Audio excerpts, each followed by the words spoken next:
झुक झुक शीश नवाया, उन चरणों में बलि बलि जाऊं, उन चरणों में बलि बलि जाऊं। धन्य मोक्ष गामी को वंदन हम करते मंगलमय।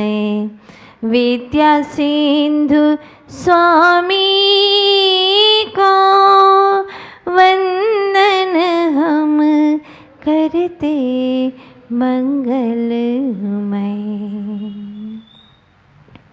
आदि तीर्थंकर श्री आदिनाथ भगवान की, चैतन्य चमत्कारी श्री पार्श्वनाथ भगवान की, संत शिरोमणि अध्यात्म योगी आचार्य गुरुदेव श्री विद्यासागर जी महाराज की, अहिंसा में विश्व धर्म की।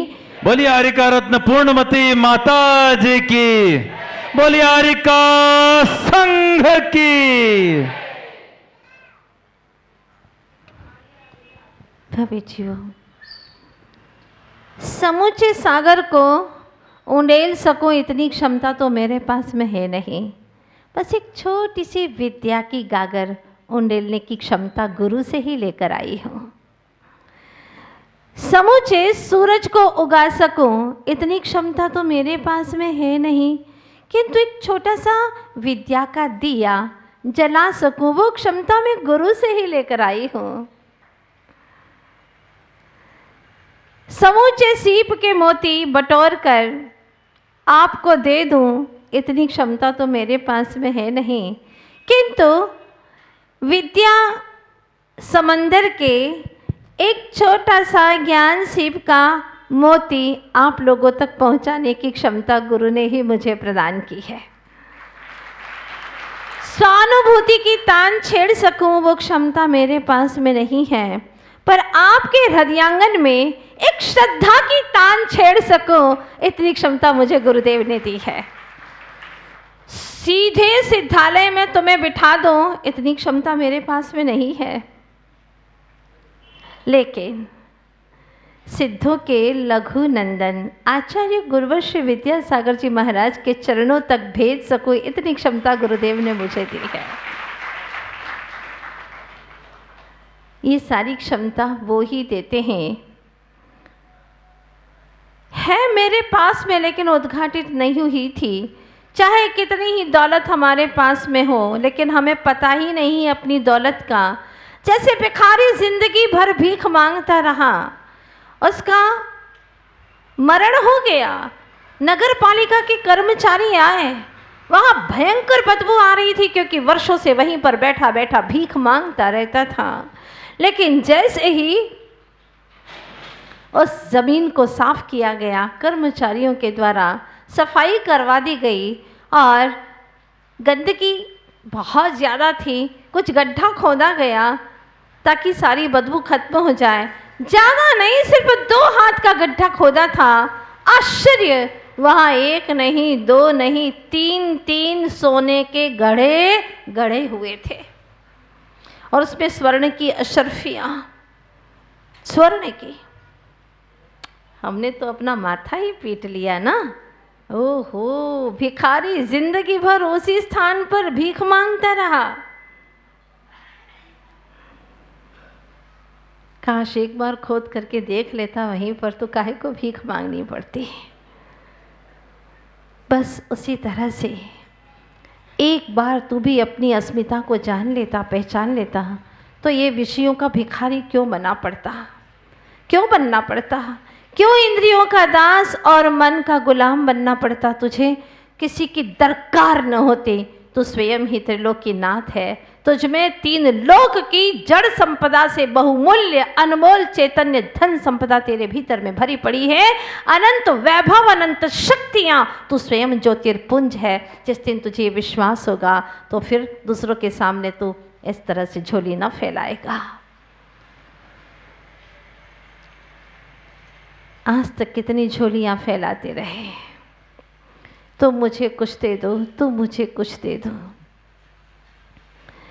कहते हैं ना, जिंदगी के आंगन में हर खुशी कवारी है, किससे मांगने जाए हर कोई भिखारी है, किससे मांगने जाए हर कोई भिखारी है। जितने भी भिखारी हैं वो सब के सब भिखारी हैं, सारे भिखारी हैं, क्योंकि सब एक दूसरे से मांग रहे हैं। लेकिन जब जिनालय में आते हैं, जिन मंदिर में आते हैं या कि वीतराग गुरु के पास में आते हैं तो लगता है प्रभु मिल गया वो द्वार, वो दर मिल गया जिसके लिए मुझे सिर झुकाने की भावना थी, तमन्नाएं थी, वो दर मुझे मिल गया है। और एक बार ऐसे दर पर सर झुकाना आ गया तो तुम्हें राग द्वेष रास ही ना आएगा, ज़रूरत ही नहीं पड़ेगी। एक बार वितरागता का सच्चा दर मिल गया। हमारे गुरुदेव कहते हैं ना, बस दो खड़ी निज नाथ के नज़दीक में आओ, महिमा समझो निज आत्म की बाहर ना भरमाओ। बस दो घड़ी के लिए जिननाथ के पास में आओ। जिननाथ हमारे ऐसे हैं, वो अपने पास रोकते नहीं हैं, वो सीधे निज नाथ के पास भेज देते हैं। ऐसे जिननाथ हैं जो हमें निज नाथ के पास भेज देते हैं।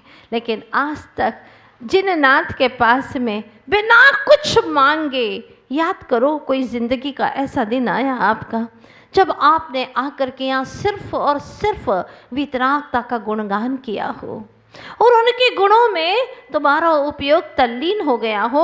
वास्तव में सच्ची भक्ति वही है, सच्ची पूजा वही है जहाँ कोई मांग ना हो, जहाँ रूप सौंदर्य की ओर दृष्टिपात ना हो, जहाँ पर किसी वस्तु की इच्छाएं तमन्नाएं ना हो, बस सिर्फ वीतरागता और वीतरागता। आज प्रातःकाल जब नेमिनाथ भगवान के चरण सानिध्य में 3:45 बजे लगभग पहुंच गए थे तो एक ही भाव, सबसे पहली प्रार्थना प्रभु के चरणों में, प्रभु राग से तो तेरे द्वार पर अनंतों बार आया मैं, और किसी ने मुझसे द्वेष किया, नफरत किया तो मैं आपके द्वार पर आ गया, लेकिन कभी भी वितरागता का लक्ष्य लेकर के तेरे द्वार पर नहीं आया। अब सिर्फ मेरे आत्मा के असंख्य प्रदेशों में एक ही संस्कार भर दो प्रभु, भर दो, एक ही संस्कार इतना सघन कर दो कि जहाँ आँख खोलूँ वहाँ सिर्फ वीतरागता वीतरागता, और कुछ नहीं देखना मुझे, बस वो ही नज़र आए। प्रभु ऐसा मुझे बना दो। अगर किसी आत्माओं को, इंसानों को देखो तो उसके भीतर की आत्मा मुझे दिखे, और वही आत्मा जो वास्तव में स्वभाव से वीतरागमय है, भगवत्तामय है, प्रभु ऐसी मेरी दृष्टि कर दो और मुझे कुछ नहीं चाहिए। दुनिया के लोग वस्तुएं मांगने आते हैं, लेकिन अब आपने मुझे इतना समझा दिया है कि मुझे वस्तुओं की कोई तमन्ना नहीं है, बस वीतरागता, वीतरागता को देखना, वीतरागता की चर्चा करना, वीतरागता का ही संवेदन करना है, वीतरागता का ही बस मात्र एक लक्ष्य, उसी की प्रच्छना। तत्ब्रूया तत्परान प्रच्छे तदिच्छे तत्परो भवेत। उसी के बारे में पूछो, उसी की चर्चा करो। राग रंग ये सब कुछ बहुत हो गया, क्योंकि कुंद कुंद स्वामी ने समझाया है, हम जैसे पतित जीवों को कहाँ स्वानुभूति में रमण करने वाले, अपने ज्ञान बगिया में विचरण करने वाले, अपने स्वात्म चतुष्टय की सघन दीवारों से अपने ही आनंद महल में रमने वाले प्रभु कुंद कुंद स्वामी, हम जैसे पतितों का उद्धार करने के लिए बाहर में आकर के, शुभोपयोग दशा में आकर के क्या लिखते हैं, अहो चेतनाओं जागो जागो। तुम्हें अपनी सुध क्यों नहीं आती है? दुनिया की सुध लेते हो, दुनिया की जानकारियां लेते हो, दुनिया का परिचय करते हो, अपना परिचय कब करोगे? जब ये ज्ञान हो जाता है तो ज्ञानी को बोलना पड़ता है। परिचय करते करते भी भीतर में पीड़ा होती है, क्या करेगा इनका परिचय लेकर के, क्या मिलेगा तुझे? अति परिचया अवज्ञा। जितना परिचय करेगा रे चेतन, इतनी ही तेरी आत्मा की अवज्ञा होगी, अवहेलना होगी, अपमान होता चला जाएगा। क्यों अपना खुद का अपमान कराने पर तुला है? जितना मान सम्मान चाहेगा ना अपने नाम का, उतना ही आत्मा का अपमान होता जाएगा। और तू आत्मा है, कहाँ सम्मान चाहता है रे चेतन? तेरा अपमान होता चला जा रहा है, तो खुद ही अपना अपमान कर रहा है। लेकिन इस चीज़ को ये जीव कभी पहचान नहीं पाया, कभी समझ नहीं पाया। अभी बैठे बैठे भाव आ रहे थे, जितना रूप को देखा उतना दुख ही दुख पाया, जितना रूप को देखा उतना दुख ही दुख पाया, और जितना स्वरूप की ओर उपयोग गया, सुख ही सुख का कूप नजर आया। प्रभु ऐसी दृष्टि बना दो ना, 24 घंटा किसी को देखना भी पड़े, दिख भी जाए तो मुझे स्वरूप ही स्वरूप दिखे। क्योंकि अब सिर्फ 1 या 2 भव शेष रखना है, ज़्यादा नहीं। बहुत घूम चुका हूँ, अनंत अनंत भव हो गए हैं, पता नहीं क्यों घूमता रहा। आप जैसे वितरागी प्रभु न मिले, और मिले भी तो मैंने कभी आपके अस्तित्व को, आपके वितरागता को समझा ही नहीं। आया कई बार आपके द्वार तक, लेकिन यहाँ से वहाँ चला गया। कितनी बार पशु योनि में भटकता रहा, श्वान भी बन करके कई बार मंदिर के द्वार तक आया, लेकिन वो खाने की वस्तुओं के भोजन की ओर ही दृष्टिपात करता रहा। प्रभु तेरी वितरागता को नहीं निहारा, भोजन को देखता रहा, लेकिन भजन की ओर दृष्टिपात नहीं किया। और जब भी कभी भजन करने का अवसर मिला तो मुख मोड़ लिया, तरह तरह के बहाने करता रहा। ले अब पशु की योनि में है, भोजन को ढूंढता फिरेगा, और भोजन के लिए ही, कमाने के लिए निकल जाएगा, दिन भर उसी की चर्चाएं करेगा। अद्भुत वितरागता के भक्ति के उस सरोवर में डूबने का अवसर आया है। 1 दिन नहीं, 10-10 दिन आए, पता नहीं कौन सा दिन तुझे भीतर में ले जा करके डुबो दे, भीतर में डुबो दे तुझे, तेरे ही परमानंद के रस में तुझे डुबो दे। क्या पता वो क्षण कब आने वाला है। इन 10 दिनों में चाहे कितना ही मिथ्यात्वी हो, लेकिन उसके सम्यक्त्व का दीप जलने वाला है। अगर यहाँ नहीं जलेगा तो कहाँ जलेगा? क्या सिनेमा थिएटर में जलेगा? का विषय भोग की जहाँ पर मदिरा पी जाती वहाँ पर जलेगा? जहाँ पर विषयों की कथाएं चलती है वहाँ पर जलेगा? नहीं प्रभु आदिश्वर तेरे द्वार पर ही जलेगा। देखो ना, वह महान तुंग स्वामी एकाकी बैठे बैठे कारागृह में प्रभु का स्मरण कर रहे थे। तू है ना प्रभु, तो बंधन है कहाँ? तू है ना, तो मुझे कौन पराधीनता में जकड़ करके रख सकता है? तूने मुझे मेरी स्वतंत्रता का भान कराया है। ये बंधुओं सिर्फ शब्द नहीं है, ये सच्चाई है।